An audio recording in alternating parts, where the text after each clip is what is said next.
It was once said of Catcher in the Rye, that rare miracle of fiction has again come to pass. A human being has been created out of ink, paper, and the imagination.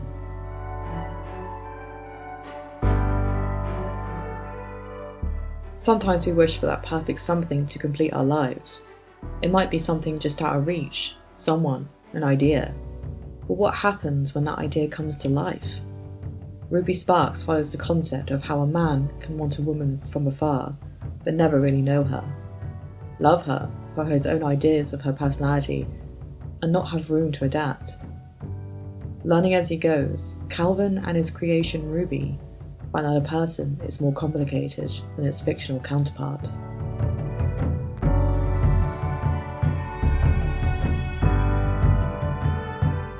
Zoe Kazan, who starred as Ruby Sparks, also wrote the script of the film, imagining her boyfriend Paul Dano to play Calvin.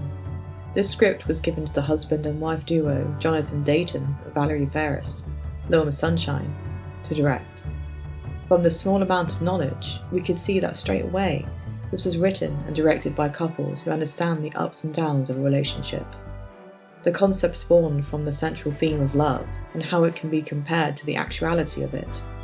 Because love, in one's fantasy, is easy to fall for, but in reality is more complicated than you think.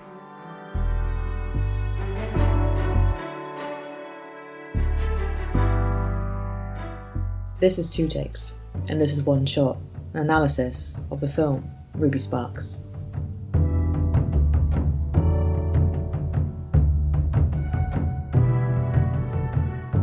Like many relationships, Ruby Sparks explores what happens after the honeymoon period ends, and how the fascination of things that we once thought were endearing, like Calvin's stubbornness, and beautiful, like Ruby's complicated life, to eventually become annoying and unbearable. From the moments Ruby is perceived as real, everything in Calvin's life is displayed like a beautiful montage. The realization of what is happening comes crashing down when Calvin explains this to his brother, who in turn explains the blessing of making Ruby do anything is for men everywhere, and that Calvin shouldn't waste it. But having the choice to change someone to ideals that pleases you until their personality and behaviour is no longer recognisable, is that really a great thing? What is the price? Knowing what can be done, it begs to question whether the relationship is even real in the first place.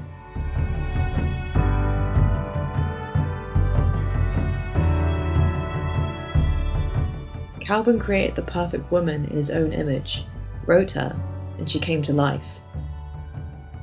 This follows in the footsteps as inspiration from the tale of Pygmalion and his statue. Pygmalion was a legendary figure of Cyprus in Greek mythology who was a king and a sculptor. In Ovid's narrative poem Metamorphoses, Pygmalion was a sculptor who carved a woman out of ivory and found her so beautiful that he fell in love with her. Wishing for her to be real on Aphrodite's festival day, his wish was granted, and he married his now come-to-life statue as his bride. This story has been adapted and repeated in examples such as Pinocchio and 1999 Bicentennial Man, exploring the person who was created and their journey.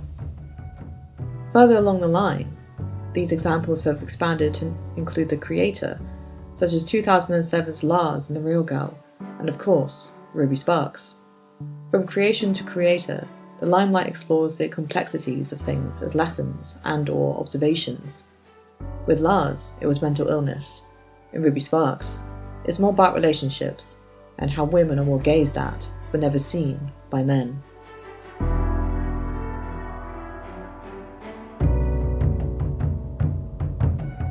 Being gazed at but not seen is this fantasy of a person, based on the information freely available on paper or on the internet. It is not the heart or the soul of a person, which takes time to develop. And so, Calvin wished to maintain this idea of Ruby because 1, it was easy to maintain, and 2, because he was the one that wrote her in the first place.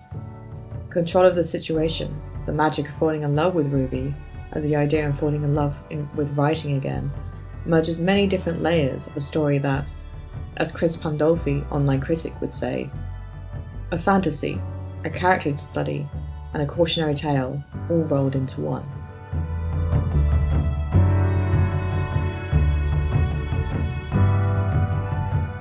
This concept of losing control was brought into effect only when Ruby went beyond what was written about her. Calvin wanted to maintain in the little bubble that he had created, not realizing the bigger picture. Ruby is her own person, even if Calvin had invented her. A character, even a fictional one, has hidden depths. In essence, the film Ruby Sparks delves into relationships and how someone can have an idea about someone else without knowing them fully, and how the concept of the relationship can become stuck and break down through stubbornness of one partner not being able to adapt or see past his or her own insecurities. Relationships of any kind need to have the breathing room to change. And with Ruby Sparks, as an example of this exploration, the main conclusion sends the message that a person is not there to fill your life with purpose. They are not the answer to your life, but rather an inspirational addition. This was why Ruby and Calvin's relationship was doomed. This is what Calvin had to eventually learn and adapt to, his own loneliness and insecurity when it came to relationships with the opposite sex. Core ideas from YouTube quotes. One of the movie's biggest themes, unfulfilled lives, lead to unhealthy relationships. One's partner should not be there to make your life have meaning, but rather to enrich the one you already have.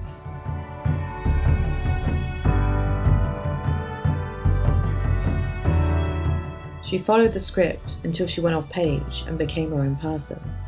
From what we saw of Calvin's life by himself, he did not lead an enriching life, and so Ruby was the filler to his hole in his life. And for a worrying second, it looked like she was there to ultimately enrich his life and do nothing else. That is, until she goes off script and develops like any other human would in the eyes of another. But instead of adapting, Calvin forces Ruby into a box and changes her character to the point of control beyond the realms of normalcy.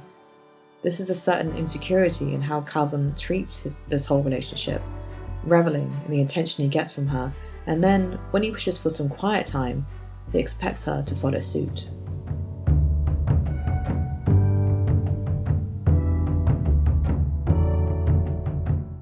There is almost a misogynistic undertone when Calvin talks and thinks about the opposite sex. Firstly, to the point that they only want to be with him because of his success, and then how he cannot talk to them. This was said at the very beginning, before Ruby. The conversation that happens between Calvin and his ex Lila, he has described throughout as a heartless slut, opens our eyes to the real problems of relationships, that there are two sides to everything, and both sides are to blame. It's almost as though Calvin has disassociated himself from his actions, like a character watching it all play out in front of them. Perhaps this is why he doesn't really accept the compliment of being a genius that everyone constantly says throughout the film. The final confrontation, where Calvin is controlling Ruby freely, making her jump up and down, screaming that he's a genius, could be a metaphor for him perhaps accepting his actions. Not just what he's done to Ruby, but to maybe Lila too. This is where the grief sets in every breakup, and how he puts himself back together again, understanding that it was his fault, and accepting the blame.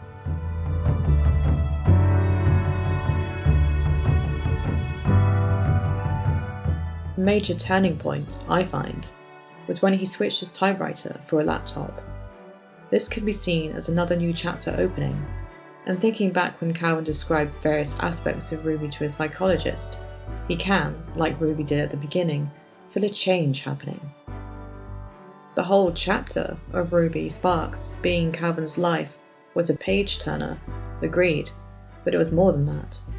Calvin learnt a lot about the complications of wanting a person to be like a finished piece of writing, to never change from the beauty and freshness of a finished and perfect idea, and realizing that if he wanted something, someone who is real, he has to go off script himself and adapt to each conversation like it was the first. The ending, with his meeting with the real Ruby, gives him this chance.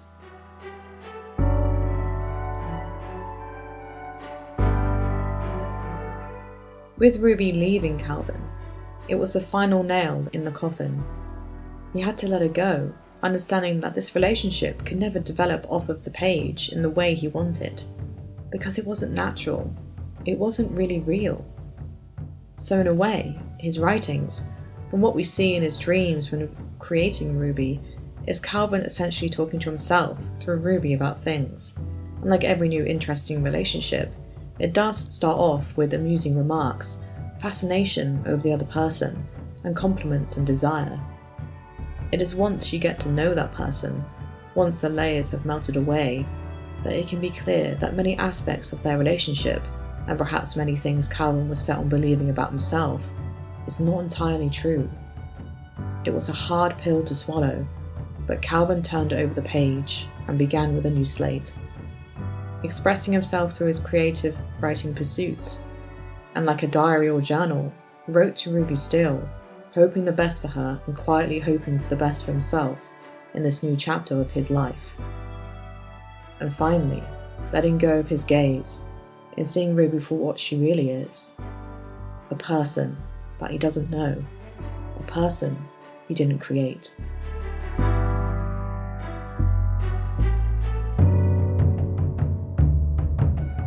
If you enjoyed what was said, please follow me on Anchor, Spotify, and other podcasting platforms to never miss an episode. Be kept in the loop for new content on my Instagram and Twitter page. For more of a visual appeal, I've introduced a YouTube channel. And if you enjoy to read what was said instead, follow my blog, linked elsewhere. I'm a podcaster that enjoys this process, and it wouldn't have been made a reality without you, the listener. And so, I thank you for listening, and I hope you stick around for more.